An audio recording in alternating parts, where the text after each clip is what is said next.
Hey everyone, Ryan Young, Kama Jiu-Jitsu. And I wanted to take a moment to do a video for you to kind of introduce Professor Dave Kama to you from my perspective.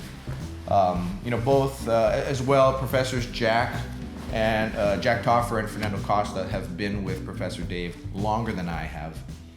But neither of them have known him as long as I have. I first met Dave back in 1992 in May when I moved from Hawaii to California. I moved to Torrance, California, just because that's where the Gracie Academy was. And I lived about 5 minutes away from the academy. And at that time, Dave, he was a purple belt then. He was a high purple belt. He was training both at Gracie Torrance and at Rickson School, which I didn't know about at that time. I learned about it later. That's where he just literally destroyed me, more so than any purple belt I've ever trained with, and more easily than any purple belt I've ever trained with. I didn't get it. I couldn't quite understand. And it was years later I learned the quality of his jiu-jitsu because of the fact that he spent so much time training with Rickson. If you think about masters today, masters meaning coral belt practitioners who have had time to spend with Rickson, nobody really had time to go from day one all the way through. But there are many masters today that have had significant amounts of time with Grandmaster Rickson to the point where it made a difference in their game and in their lives.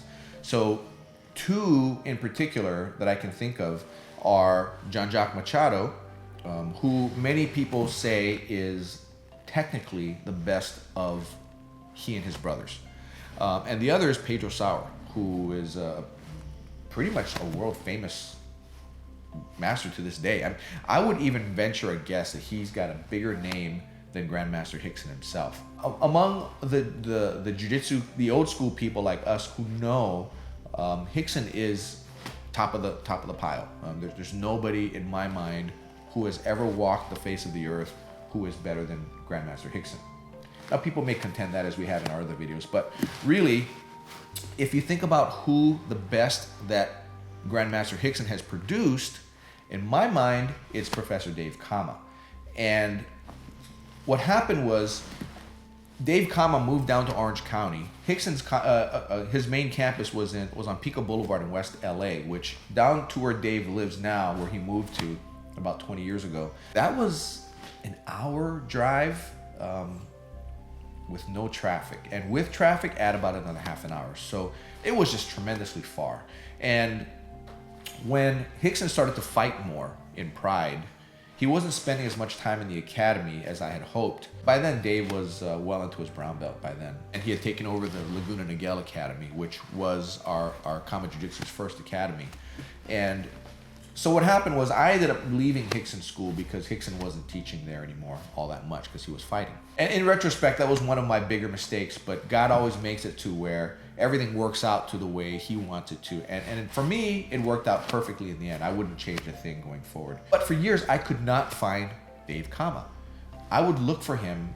Back then it was phone books. There's no internet, right? There's no Google, none of that. So I'd have to always be looking in phone books. I'm looking for a David Kama. I'm just trying to find him, and I can't find him. I'm going into libraries looking in Orange County phone books. Nothing, can't find him. Turns out he was unlisted. I didn't know where he worked, so I had no idea to call his company and say, hey, how do I find this guy? So I ended up training, kind of bumping around different academies and training, and actually meeting some great people along the way. And I ended up teaching this one gentleman in my garage. He was one of my first private students. I was a brown belt at the time. One day, the conversation came up and I brought up Dave Kama. And he one day tells me, I found Dave. And I'm like, you're kidding me. And I go, he's like the unicorn, right? How do you find this guy? No, I found him. He goes, I found a web page. It was the internet that actually made Dave available. It was a professor out in Alhambra, California. His name is Jason Selva. And a friend of his, I don't know which one of them had the blog, but they had a blog and wrote a story on Professor Dave.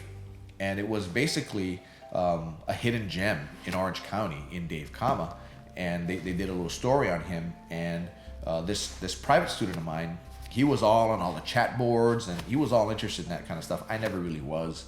But he got onto it, and through that, he found the link that led him to Dave. And he was, at the time, he was at the Racket Club of Irvine. which is where we are now, ironically. That's where our Irvine campus is. But he had moved back to the Laguna Niguel Academy, where Rickson originally opened the Rickson Gracie Laguna Niguel Academy. And that's where Dave was teaching out of for a number of years. And that's where in 2008 or 2009, it was after my second knee surgery, that I found him. And I went to my old professor at the time, Brad Jackson, out in Placentia. Oh no, is he Placentia? Or Brea? No, he's in Brea, California. And Brad ran the first Half Gracie school down in Orange County. And I just went to Brad, and I was training privately with Professor Brad, and we just could not make our schedules work. He had taken a new job that was taking a lot of his time.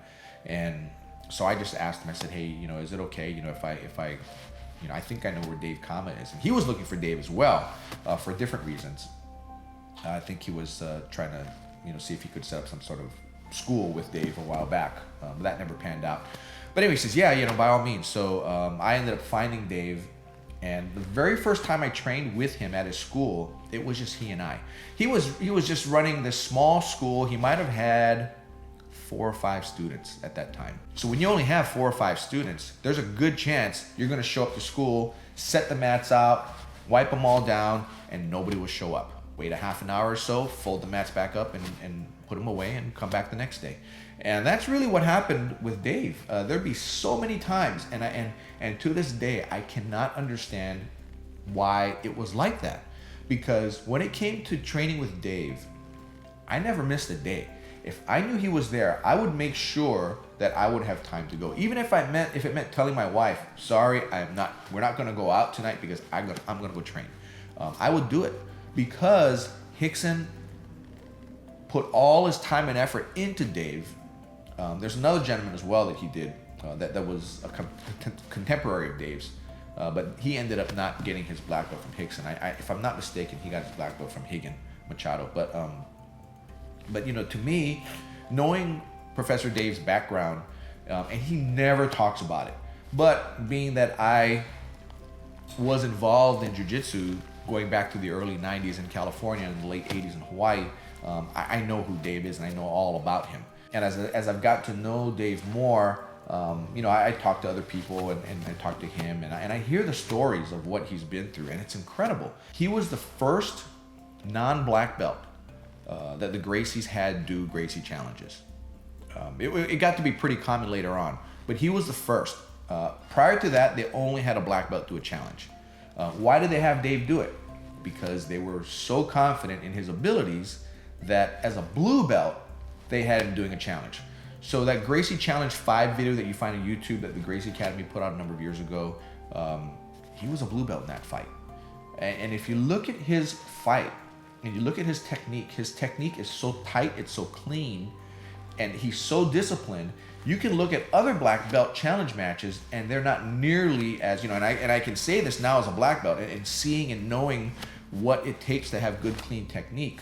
And you see how some of the other black belts would fight versus how Dave fights, and you see that there's something different about this guy. He is one of the Dirty Dozen, which are one of the first 12 non-Brazilians to receive a black belt in Gracie Jiu-Jitsu. And he is one of 2 that got it from Rickson, the other being Chris Saunders, who I also trained with as well. Great guy. I think Chris is over at the Gracie Academy now. In fact, I know he's at the Gracie Academy. He's one of the instructors there. So if you ever go there, say hi to him. Go take a private from him. He's a good guy. With regard to Dave, I just know that Dave is so good. So anyway, that first day, he and I trained. Nobody else showed up for class. So we're training. And I remember how he would just destroy me, just annihilate me, tap me literally every 5 or 10 seconds. As soon as he tapped me, he'd let go. And then we'd continue on and something else would be waiting for me. It's like trap after trap after trap after trap. It got to be kind of demoralizing. But here we are 15 years later, I'm training with him and it's not happening anymore, right? He's not doing to me what he did. Granted, we're older now. By then Dave was in his 40s. I was, 2009, so maybe 41. So he was 46, and both of us over 40. And I just think, we're just kind of training here. But I'm realizing, wait a minute, I got better because it's been a number of years since I trained with him. But the things that I was remembering the last time I trained with him wasn't happening anymore. He wasn't smashing me. He wasn't killing me. I wasn't getting tapped. And I even caught him, and I thought, wow, Or we'd get into a position, and I know the counter, and I get out, and we get in the same position, and I just thought to myself, wow, you know, I've really gotten better. I really started to feel good about myself. Well, this went on for a number of months. By then, Professor Dave, Professor Fernando, and we were getting together to train in my own garage. We'd make this a weekly ritual. So we'd have the 2 days in class, Tuesday, Thursday, and we'd train over at my house on Saturday or Sunday morning early. And that's another thing too. Dave had mats at his house. We could have easily gone to his house, but he always came to our house. And I told him, no, I'll come and drive out to you. He's like, no, I'll come out to you. It gave me more sleep time, I guess, which was great. But you know, he always came to train, and he never failed. He never missed it unless he was out of town on vacation. It was there that I did a lot of my learning from him. And he would teach me, he would teach Professor Fernando. He'd go over various philosophies with him with regard to what he's thinking. And he would say if he got it from Rickson or if it was just a personal one of his. But it was in one of those times we were training where it was just he and he just destroyed me. Normally, whenever we train, it'd always be a back and forth, back and forth, back and forth. But this particular time, it reminded me of 1992 all over again. He just smashed me. He destroyed me. He would tap me and tap me and tap me and tap me. And by then I was a black belt. He'd give me a black belt by then, and I'm training with him. And I'm like, in my mind, I'm thinking, what the heck is going on here? And he then told me, he had me in his closed guard, told me pass his guard. So I said, okay. And I couldn't pass his guard. So he said, okay. And he goes and puts both of his hands in his belt like this. Closed guard, pass my guard. Okay. And I couldn't even keep my balance. A lot of you have seen the video that Professor Jack did. He did a series of videos with Budo Jake. And one of the things he shows was how we disrupt base from guard. Anyway, Dave was just doing that to me in all directions. I was falling this way, falling this way, falling this way. I try to stand up, I'd fall down, and he'd end up mounted on me. But in no instance was I able to break his guard open. After that demoralizing day, I just asked him, I was like, wow, what the heck was that? He said, well, you know, I remember training with this one Gracie. He's talking about a particular famous Gracie.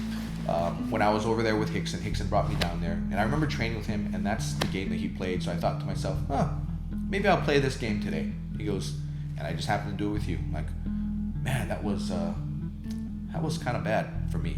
And he just says, you know, sometimes I just have to, you know, take a day for myself and just work on what I wanted to work on. And I just thought to myself, okay, well, you know, you're playing closed guard, you're just destroying me. But you know, then my mind starts thinking the wrong way, and I'm thinking, it's just because you're strong. You know, he didn't quite explain to me that whole disruption of base from guard at that time. We kind of went over later on. I just thought to myself, it was just stay out of his closed guard. And as the months went on, he'd every once in a while take a Dave day, you know, day for him, you know, not for me anymore, and he would smash me, and it didn't matter what position it was. One day he and I were on a long drive, and I just remember telling him, hey, Professor. He goes, yeah. And I said, you've been messing with me. Actually, I didn't use the word messing. It was the F word. But, you know, I go, you've been messing with me all this time. And he says, what do you mean? And I said, well, all those times that I caught you, or all those times that I was able to get position easily and hold it on you, you were effing with me. No. And in the way he talks to me, no, I wasn't. And I said, because when you don't want me to get anything on you, I can't. Even to this day, I can't. It reminds me of when I was a blue belt and you were a purple belt, and he just laughs about it. And he says, yeah. And I said, why? What's your goal with doing that? And he says, how interesting would it be for both of us if I were to just smash you every time we trained, right? Some people like to think, well, I need to train with people better than me to get better, right? He goes, that means I only have to train with Rickson. He goes, I don't have everyday access to Rickson. He says, but I need to get better too. He says, so how do I get better? He said, I handicap. And he says, and for you, I need to make you better. If I'm always smashing you, how do you get better? I guess I don't. I get better at tapping, right? And that's one of the things that people like to say. You know, the way you get better is you get better at tapping. Not really. I mean, you need to have a professor who takes an active role in making you better, not just one who beats you up, right? The same goes for, you know, I need to go train elsewhere because I need to train with people to get better. No. Look at it this way. Both Dave and Rickson had periods of time where they had nobody better to train with, right? When Rickson left Brazil and came to the USA, who was better than him? Actually, in Brazil, who was better than him? A lot of people like to say Halls, but Halls was better than him up to a point. After that, Rickson overtook him, and then who's better than Rickson? Nobody.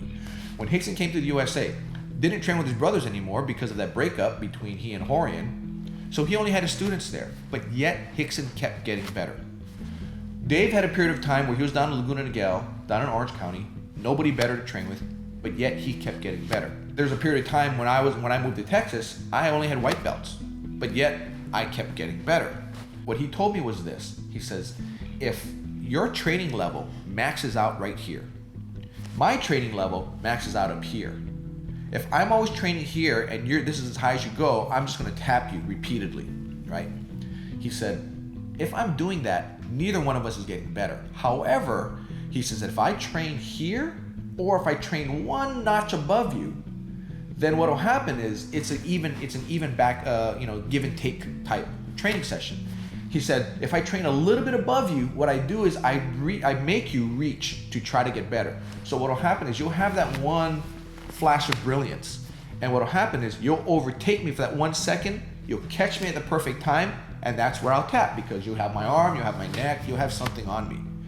And I'm like, okay, that makes sense. He says, but what happens is, by me doing that, I'm handicapping myself to make you better. And as well, it makes me better. So what happens is, Dave's level, which is here, by him training down here with me and giving me stuff, and then letting me get what could be too far before he can get out, makes him multiply up to here. And that's what would happen with Rickson. Rickson would deliberately let his students get him in bad positions so that he could then get out. And if he gets out, great. If he doesn't get out, he taps. He starts it all over again. And the same thing Dave does with me and with all of his students.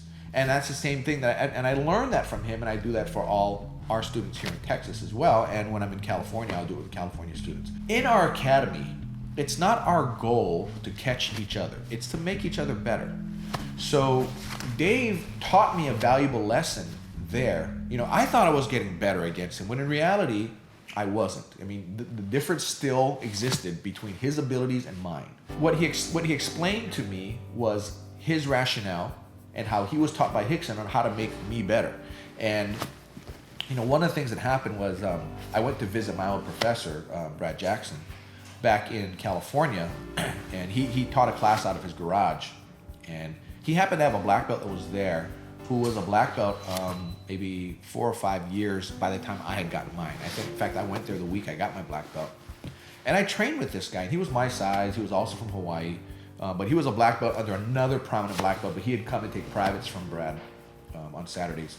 So I trained with this particular black belt, and there was nothing he had that surprised me. I felt I did really well. I mean, I was probably going 50%, and this guy was he was not having anything training with me. And then after it was done, Professor Brad pulled me aside and he says, what happened? I mean, the last time I saw you about 6 months ago, your game was just so different. And I just kind of explained it. Dave just spent a lot of time working with me and doing, kind of like what I'm telling you about now, and helping me. And he says, that worked. I mean, whatever Dave did, it worked, and it really improved your game a lot. Because I guess the last time he saw me, I was a brown belt, and and then he sees me 2 months later, I'm a black belt, and I was actually pretty good. That's a story about Dave that I like to tell because it was so valuable to me. And one of the reasons why I just love Kama Jiu-Jitsu so much, and I have so much admiration for Professor Dave, that I'm working for him, right? There's so many other things I can do, but there's nothing that I'd rather do. That's a story that I'm particularly fond of. It makes me think, things about Professor Dave. But another thing that I like to talk about with regard to Dave is that he's a very quiet and humble guy, and he's not braggadocious. He's not bombastic. He doesn't talk all that much, You see in our videos that we do with Dave and I sitting down, he's not a talker. He's always been a doer. And, there's some stories of him training with world champions, even very recent world champions, as well as the champions back of the 90s and the 2000s, where none of them would get out of there without being tapped by him. It was kind of amazing. And in fact, there are even Gracies that he's trained with, very prominent Gracies. When I ask him, how was it training with that person? He goes, he's good. He's a Gracie. And you talk a little bit more and you kind of find out, and we all know who they are. We don't talk about them, because it's not really fair to do that because they're not around to say anything. But, just to kind of show how good Dave is and how well Rickson trained him, it was just, the question would be, did he catch you? Nah. Could he have caught you? Nah. Could you have caught him? Did you catch him? No, I didn't. Could you have caught him? Well, when Dave does that, well, it generally means, yeah. And I'll ask him and I'll say, why is that? Why do you think that, you're so comfortable training even with Gracies? And the way he put it to me was this. He goes, if you're getting taught by Rickson for all those years and you're getting tested to such a high level with Rickson, then there's nothing really anybody can do, even a Gracie family member, that will surprise you and that you haven't seen before, number one, and number two, that you haven't had done to you at a much higher level. He said, so it's different. He says, training with Rickson is just something that's different. Rickson is just so much better, and if Rickson weren't such a great teacher, I had a hard time learning from Rickson way back when because of his teaching style. It was just different from the way I learned. But Dave learned perfectly with Rickson's style. So unlike most schools that have multiple locations, most of the time you're talking about a master and an affiliate relationship. Dave has no black belts that he has that are outside of his umbrella. So all of us, there are four black belts. Well, one is obviously Dave. He's the Rickson black belt. And then you have Professor Fernando Costa, Jack Toffer, and me. So we're the three black belts that Dave has awarded. And all of us are under the Kama Jiu-Jitsu umbrella. Jack and Fernando, they both teach at our Irvine Academy, and I teach out here at the Texas Academy. But unlike other affiliates type situation, our Texas Academy is also owned by Professor Dave. I work for him. I don't run my own school here and pay him a monthly fee to be associated with him, to buy his name. It doesn't work like that here under Dave Kama. So we do have an affiliate out in Hawaii, but it's not one of our owned schools. That school is actually run by my cousin, Sheldon Young, who got his black belt from another prominent black belt. But I just wanted to introduce you all to my professor, Dave Kama, and kind of give you an idea of what he's about and how he came to be, because he won't do that for himself. So this is my contribution. Professor Jack has also done one as well, talking about how he kind of met with Dave. And obviously Dave has the video that he did with Budo Jake a while back, so you're welcome to go and look at that as well and kind of get an idea about him there. Really, that's all I've got for you right now, and I want to thank you for subscribing to our videos, for hitting the thumbs up on us. It helps us to, with YouTube, to kind of show that we're doing content that you like, and sharing these videos.